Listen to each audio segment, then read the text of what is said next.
大家好，欢迎来到农村美食课堂。本期视频讲解肉糕商业版的肉类前期预处理。买回来的猪肉需要把猪肉的皮去掉，把不必要的杂质处理干净，然后把猪肉切成适当大小的块。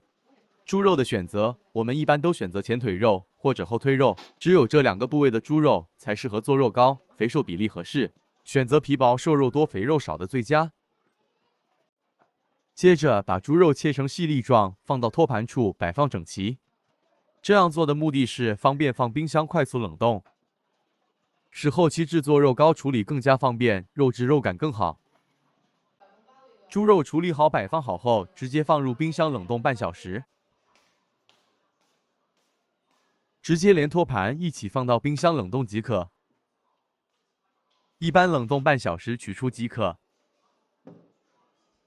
半小时后取出猪肉，基本已经冻硬，